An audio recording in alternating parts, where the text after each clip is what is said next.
everybody. How's everybody doing? Y'all look great. I would expect less, but no, y'all look great. I'm going to do a song that I love playing. This says a lot. I was thinking about this, how we go through our spiritual lives. And I'm sure probably all of us here didn't grow up in the Science of Mind thought of Ernest Holmes. So we grew up in Baptist churches, and Catholic churches, went on Sundays and Wednesday nights. And all that. But I was thinking about this, so I'm kind of alludes to this. But I was thinking on the road, something I hadn't thought about for a while. Our family used to go to a 20th Street Baptist church in Huntington, West Virginia. And one time the minister had run a contest. The person who can get the most people to come to a church on a Sunday was going to win a special prize. And my brother got all excited about it, and he had about 40 of his friends show up so they could, win this thing. And we were kind of thinking maybe we get passes to Camden Park or something, a local theme park, or do something like that. Movie passes. He won a big Bible, and I'm not kidding you. This thing was like this big, about this wide. It was white. I remember it was white and with the gold around it. And, it sat on our coffee table for some time. Then I don't know what happened to it. It ended up on top of the refrigerator or something. I don't know. I thought about that for a long time. So dedicate this to my brother.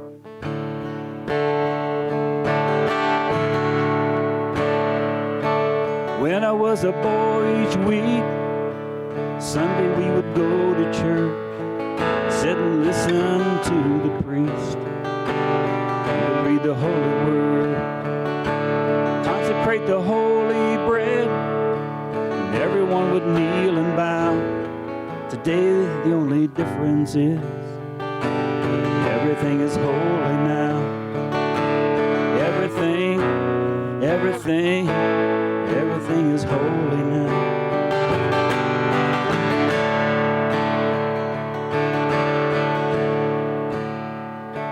When I was in Sunday school, we would learn about the times Moses split the sea in two. Jesus made the water wine. And I remember feeling sad. Miracles don't happen still. But now I can't keep track. 'Cause everything's a miracle. Everything's a miracle.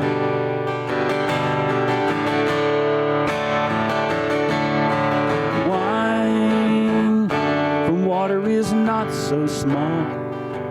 A better magic trick. Is there anything here at all? The challenging thing becomes not to look for miracles, find them where there isn't one. When holy water was a rare at best, barely wet my fingertips, but now I have to hold my breath, swimming in a sea of it. Used to be a world half there, second-rate hand-me-downs. I walk it with a reverend air. Everything is holy now.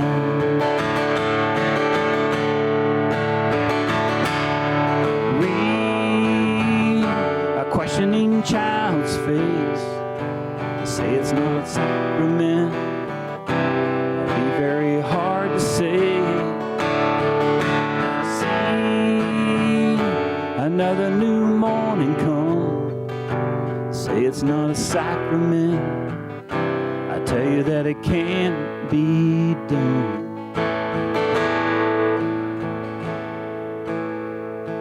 This morning outside I stood, saw a little red-winged bird shining like a burning bush, singing like a scripture verse. Made me want to bow my head. I remember when church let out.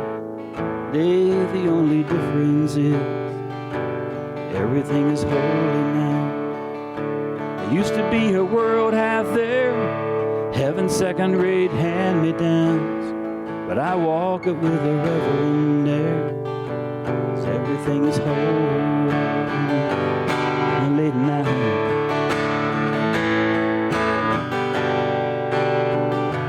Everything is holy now. Everything is holy now. Everything is holy now.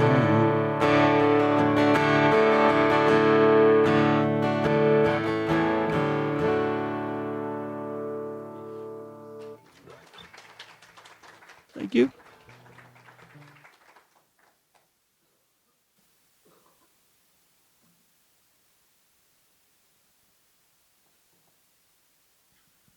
Thank you so much, Reverend Glenn.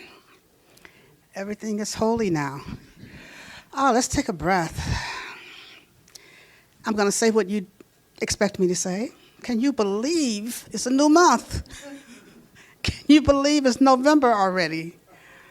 Already, that means we're close to the end of the year. That is unbelievable. It seems that these months, these days are just flying by, and I guess we just keep going with it and recognize the holiness of that. Let's breathe in. Our theme for the month is Blessed Always. Blessed always. Blessed always.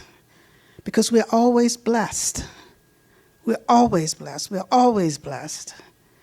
And I'll say it again, we're always blessed.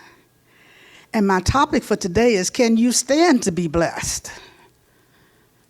Can you stand to be blessed? Think about it. Can you stand to be blessed?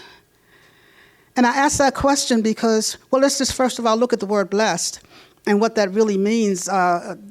Technically, it means receiving God's favor or God's provision.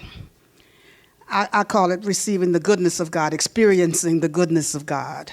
It's what being blessed is all about, experiencing the goodness of God. And so we're always experiencing the goodness of God, or we can always experience the goodness of God. It depends on whether or not we can stand to experience the goodness of God.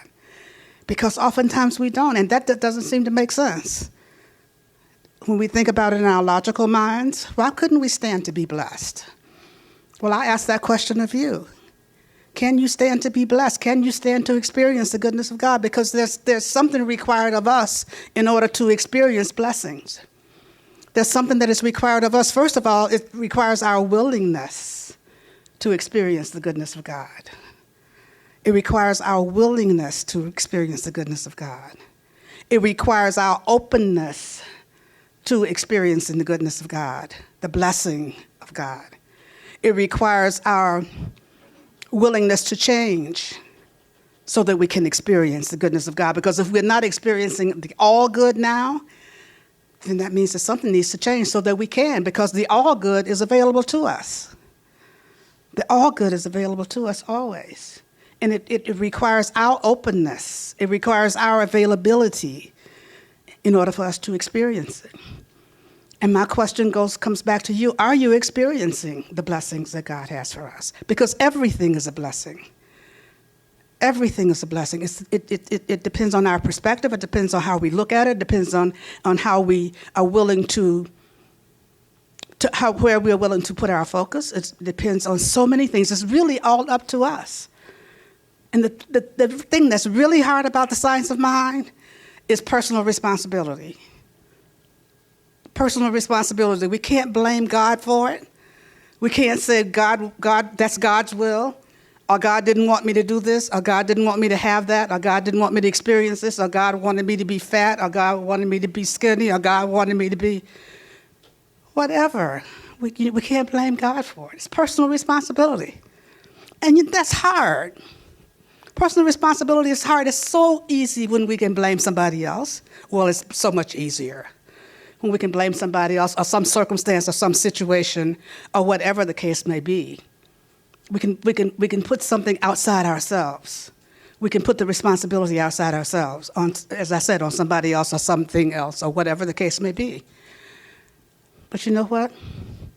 It's really up to each one of us whether or not we can experience the blessings, whether or not we can stand to be blessed. And so that's my question that I'll keep asking you today. Can you stand to be blessed? What does blessing mean to you? And you know, blessing is not a one-size-fits-all. It's not a one-size-fits-all. Blessings are tailor-made for each one of us, according to our own uniqueness, according to our own individuality, according to whatever's happening with each one of us in our own individual lives. That's how blessings are. God's blessings are tailor-made for us. So can you stand to have the blessing that is yours, that has your name on it, that has your imprint on it, that's designed specifically for you? Let's take a breath and really think about it. Think about how we hold back our blessings. Think about those places where we are unwilling to receive, when we are so busy focusing on what we don't have, when we're so busy focusing on what we don't have rather than what we do have. We may not have what we want right now, but when we're so focused on what we don't have, then that's pushing it further away from us. And we're having the opportunity to miss out on what we do have. What's right here before us, we're missing out on the opportunity to experiencing the blessing of what's here right now in our lives. And that doesn't mean that we don't want whatever it is. It doesn't mean that we don't aspire for whatever it is. It just means that we don't get to appreciate this moment. We don't get to appreciate each and every moment of our lives. And when we get to appreciate each and every moment of our lives, that's where the blessing is. That's where the blessing is. Because if I'm so busy looking over there, all this in between here I'm missing out on because I'm looking so far over there that I don't get to walk through each step by step by step to get to over there or to get to what's over there. And life is a journey. Life is a journey. Over there is a destination. We have to take it step by step to get over there.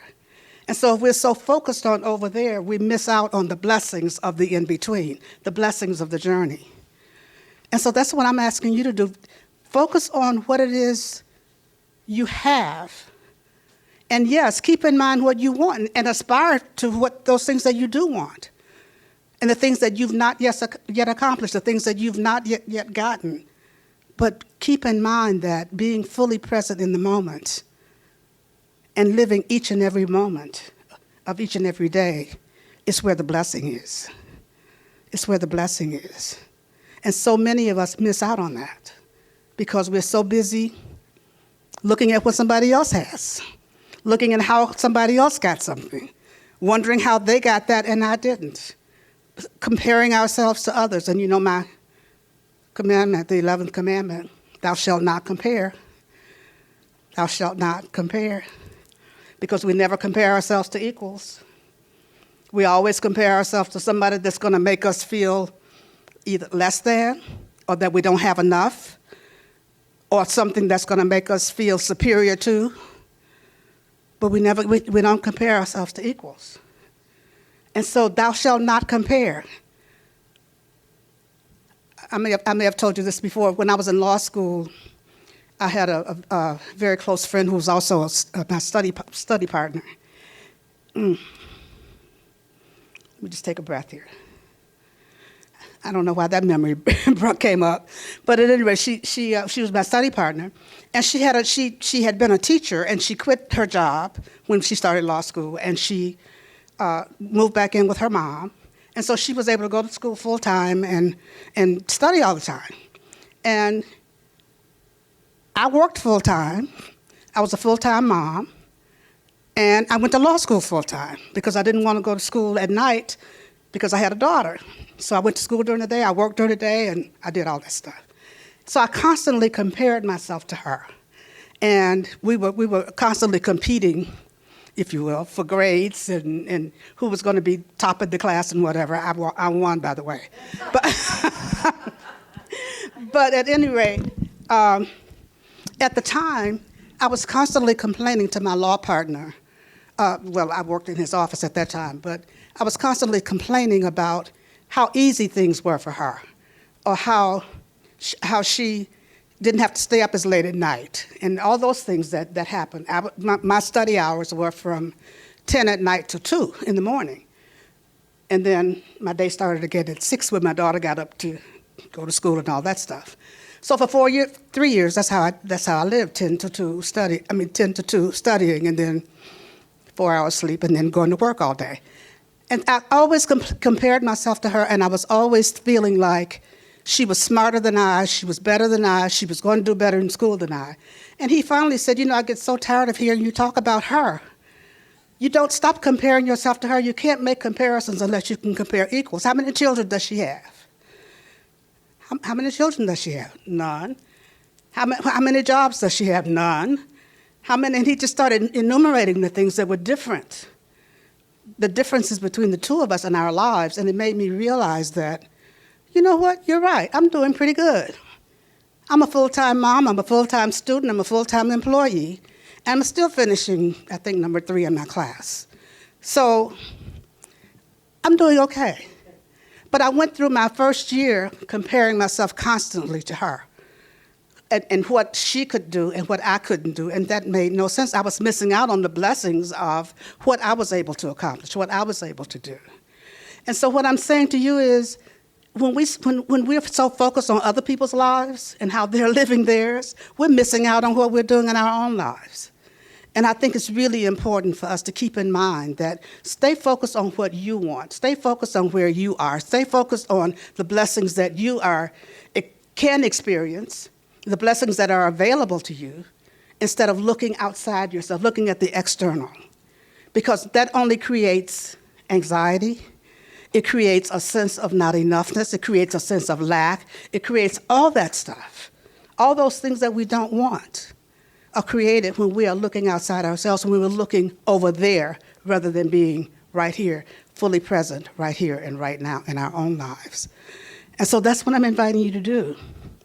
Now, it gets a little scary sometimes because, fear is the big factor that keeps us from being in the moment. It keeps us from really focusing on where we are, what we have, what the blessings are in this moment. It keeps us from walking through this moment. If we can jump over there, we don't have to deal with those things that we are afraid of. And Ernest Holmes says fear is not an entity. It is a mental attitude. It's a mental attitude, which means it can be changed. It can be changed.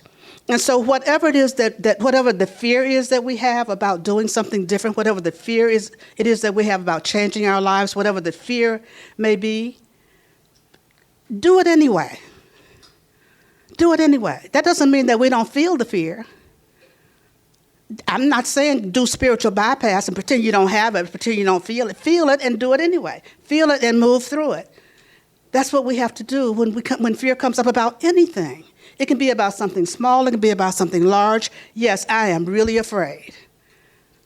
And I am still going to do this because I know that there's that power and that presence that is greater than I am, that is greater than this thing is, that is greater than this situation or this circumstance.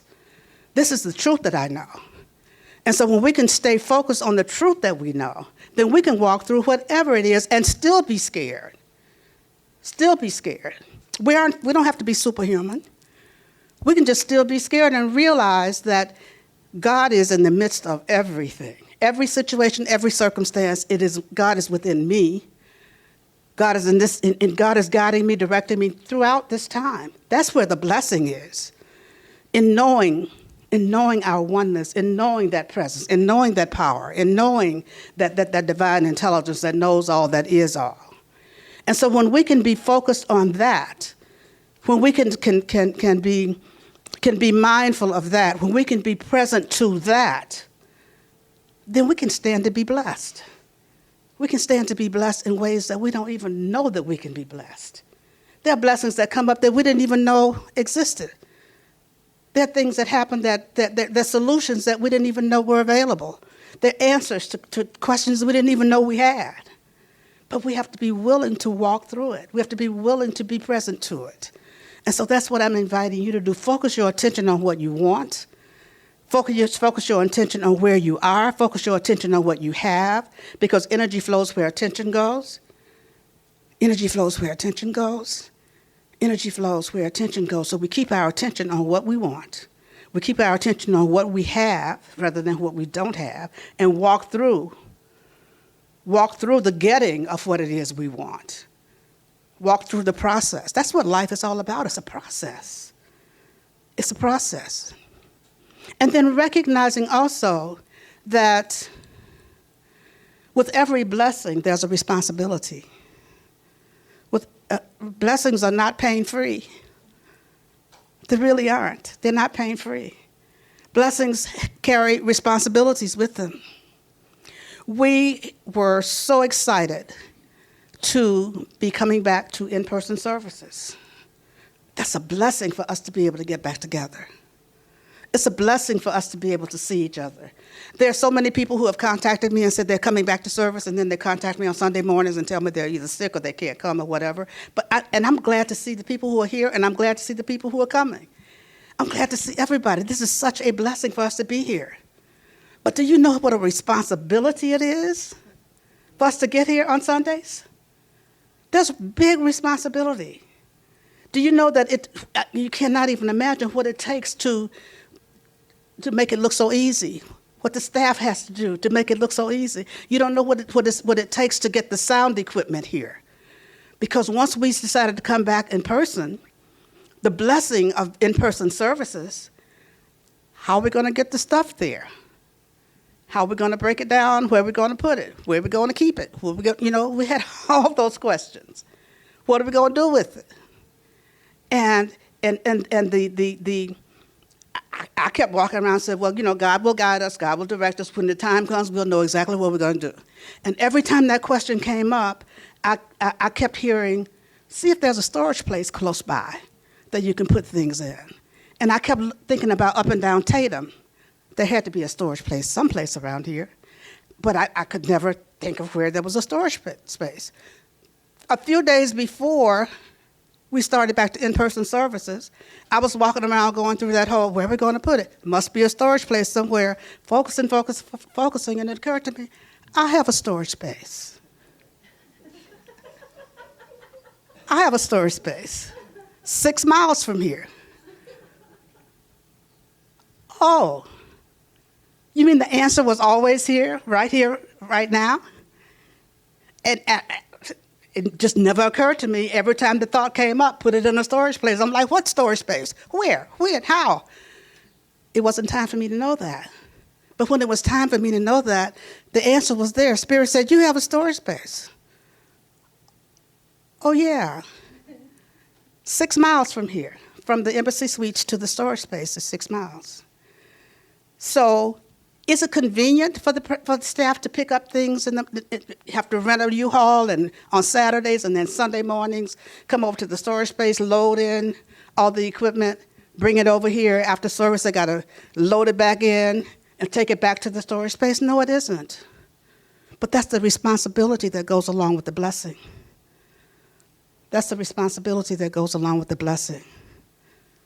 And we thank them for that, for being willing to take on that responsibility so that we can all share in this blessing. And so look at where we are in our own lives, the blessings that we want, the blessing of the success we may want, the blessing of the new relationship we may want, the blessing of the new home we may want, the blessing of the kids we may want, whatever the case may be. What's the responsibility that goes along with that? And there is a responsibility that goes with it. But being willing to take in the whole thing, being willing to experience all of it, being willing to step up to the plate and say yes. Because there is no responsibility that we have that God doesn't give us the capacity to handle it, whatever it may be. There's no responsibility that we don't have the capacity to handle it.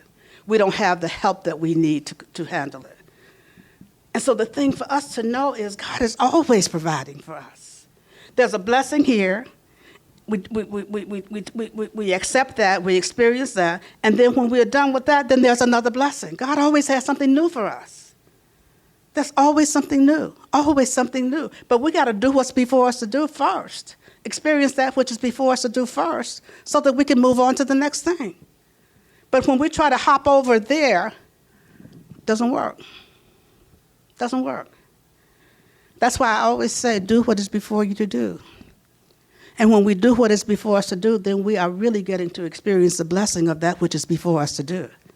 Whether we want to do it or not, whether we like doing it or not, whether it's fun doing it or not, doesn't matter. And so when I ask the question, can you stand to be blessed? Ask yourself that question. And ask yourself, why are you arguing for limitations? Why are you arguing for limitations? When anytime you are sharing with somebody or somebody is sharing with you and you hear the yeah, but, you hear the yeah, but, yeah, but what about? Yeah, but how am I going to? Yeah, but you don't understand. You don't understand how these people get on my nerves. You don't understand how hard this job is that I have. You don't understand how these kids are. You don't understand. Yeah, but you don't understand how much pain I have. No, maybe I don't understand, but that's a yeah, but. That's a yeah, but. That's an unwillingness to do it anyway, or to be where you are, or to be open and receptive to the solution being revealed to you, whatever that solution may be. When we start to look at, let's just say, peace of mind, and that's what all of us would like to have, peace of mind. Let's take a breath on that, peace of mind, where we're not dealing with anxiety, where we're not dealing with worry, where we're not dealing with questioning, where we're not dealing with any of that stuff. When we can be at that place of peace of mind and know that peace of mind is our responsibility, peace of mind is our responsibility too. Doggone it. Peace of mind does not depend on how somebody's driving. Peace of mind doesn't depend on what's going on your job. Peace of mind is not dependent on what your spouse is doing or not doing, or what your kids are doing or not doing, or what the government is doing, or what politicians are doing, or whatever the case may be. That's not where your peace of mind lies. Your peace of mind is within you, and you are responsible for your own peace of mind. So the question is, how can I have peace of mind in this situation, regardless as to what's going on out there? How can I have peace of mind in this situation, regardless of what's going on in my body temple? That's a hard one. That's a hard one. When we have things going on physically, when we have health challenges, how can I have peace of mind in spite of this? How can I have peace of mind when I don't know what's going to happen next? When I don't know what the doctor's going to say? When I don't know what the teacher's going to say about my kids or my grandkids? How can I have peace of mind when I don't know what the next election is going to bring? How can I have peace of mind when I don't know whatever? You fill in the blanks. How can I have peace of mind?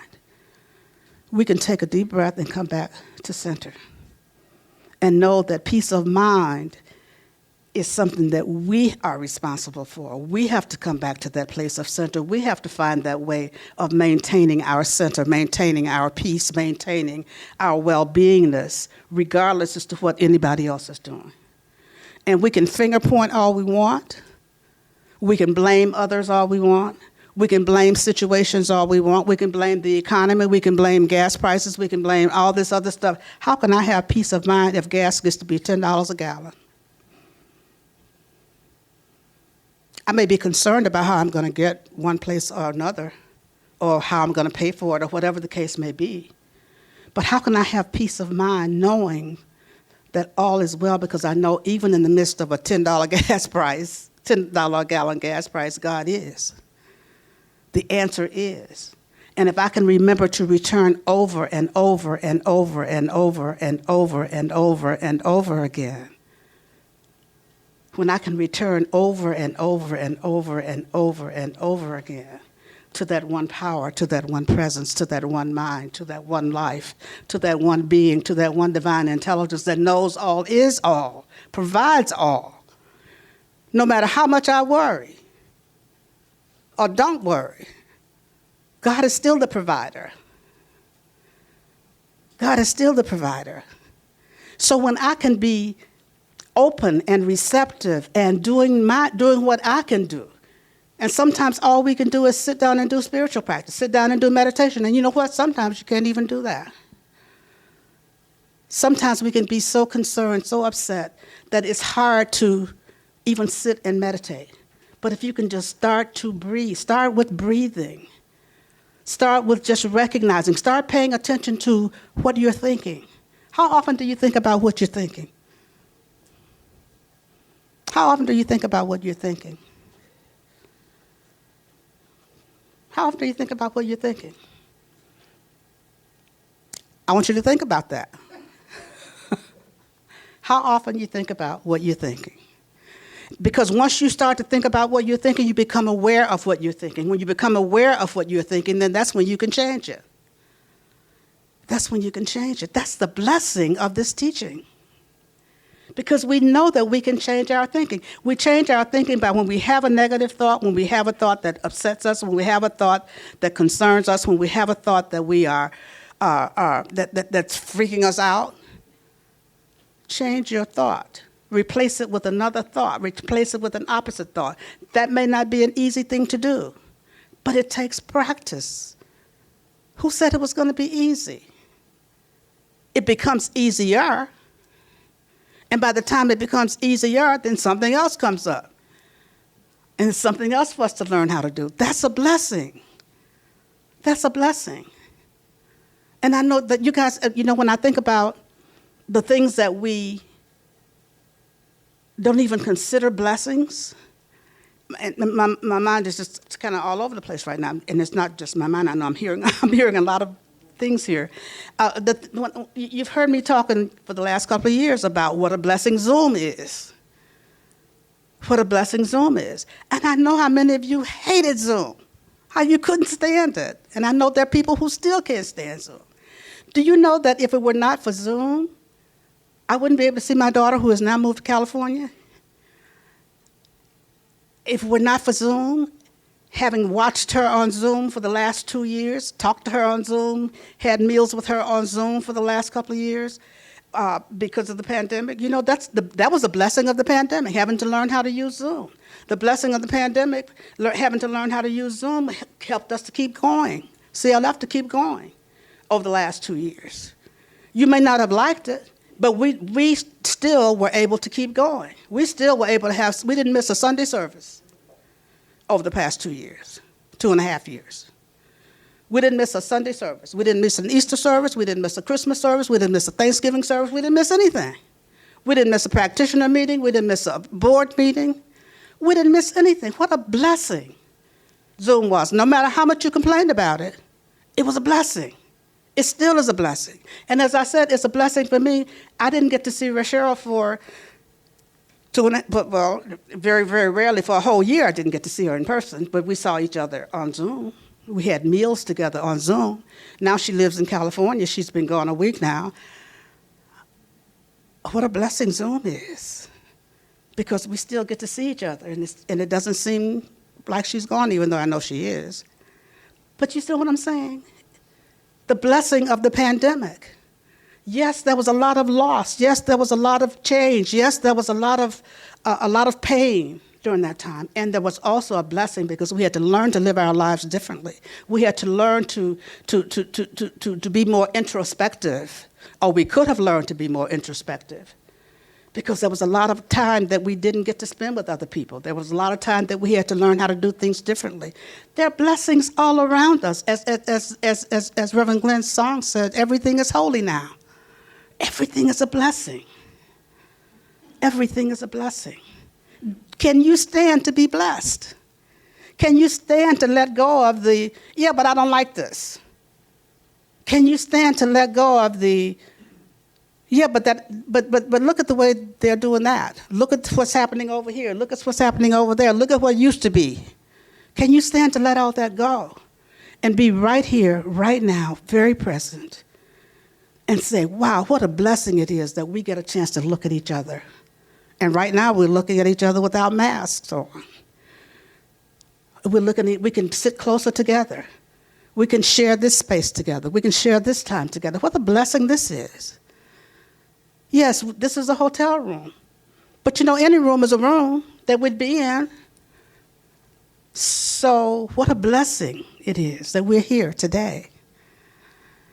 What a blessing it is that we're here today. Can you stand to be blessed? That's the question. Can you stand to be blessed? I'm asking you to ask yourself that. Can you stand to be blessed? And when you hear yourself griping and complaining about things, ask yourself the question, can I stand to be blessed? Can I stand to change this situation? No, change the way I am viewing the situation, change the way I'm experiencing the situation, changing the way that I am being available to that power and that presence that is always trying to show me another way, that it's always trying to bless me. Can I stand to experience all the good that God has? All the good that God has? That's a lot of good. Can I stand to experience that? That's the question that I have for each of us. So as you go through this week, be mindful, watch your thoughts as you go. Watch what you're thinking. Watch what you're doing. Watch what you're saying. And know that things change. Things change. Nothing is permanent. Everything is temporary.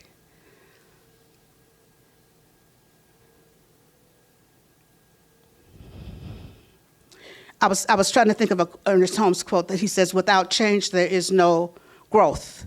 And without growth, there is no life. Without change, there is no growth. And without growth, there is no life. Yes, things change, but without change, there is no growth. And without growth, there is no life. And so for each of us, open your hearts, open your minds, dare to stand to be blessed. Dare to stand to be blessed. And not only standing like, can I stand to be blessed? Do I dare to be blessed? But actually standing to be blessed. Standing up to be blessed. Standing up to be blessed. It's like standing up to be counted. Stand to be blessed. That's your charge this week. Stand to be blessed.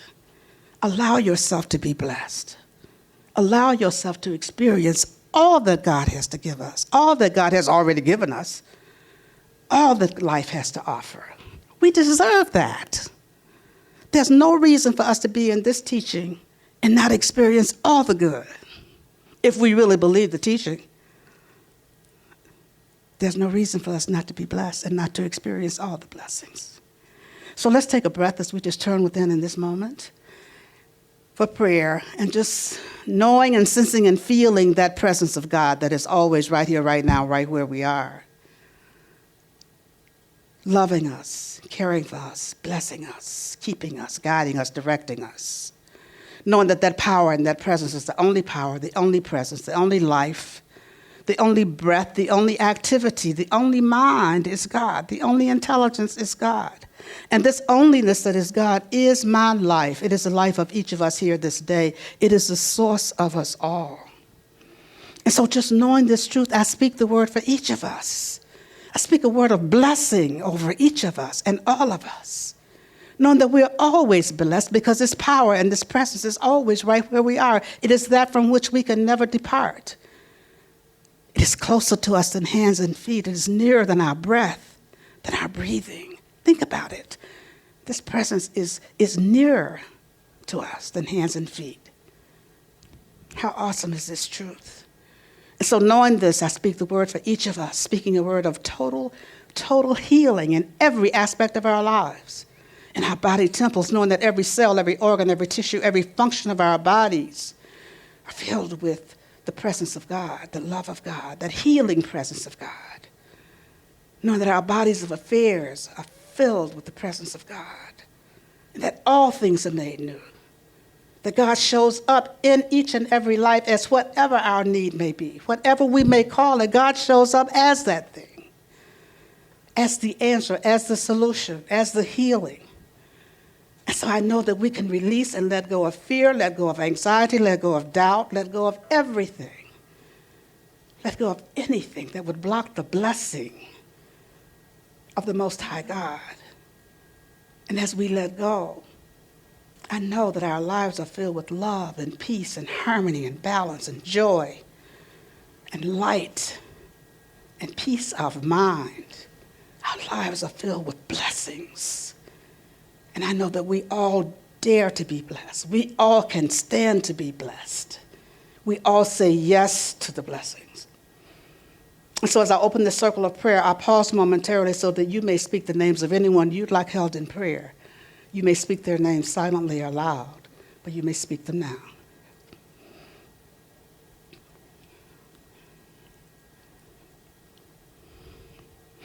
And so for all those whose names are spoken here this day, I know that God is right where each one is, blessing and keeping them. I know this word goes out to anyone on this planet needing a prayer this day. For I know that God is in the midst of every situation. God is in the midst of every circumstance. God is in the midst of every event. God is in the midst of everything. And all indeed is well. And so I simply say, thank you, Father, Mother God. Thank you, Father, Mother God. Thank you, Divine Presence. I simply allow it to be.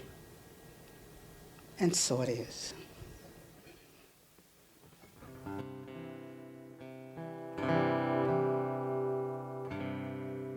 That's all the theme for this month, Blessed Always. One song came to mind, of course. You'll probably be able to sing along to this. You probably know this.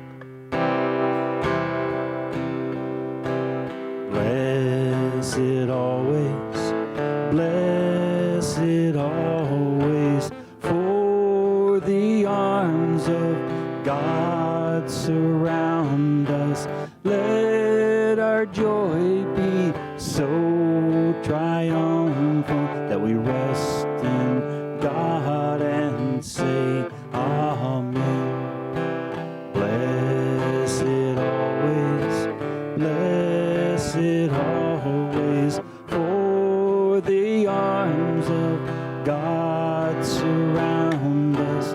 Let our joy be so triumphant that we rest in God and say, Amen. Blessed always, blessed always, for the arms of God surround us. Let our joy be so triumphant that we rest in God and say, Amen. Blessed always, blessed always, for the arms of God surround us. Let our joy be so triumphant that we rest in God and say, Amen. Let our joy be so triumphant that we rest in God and say, Amen.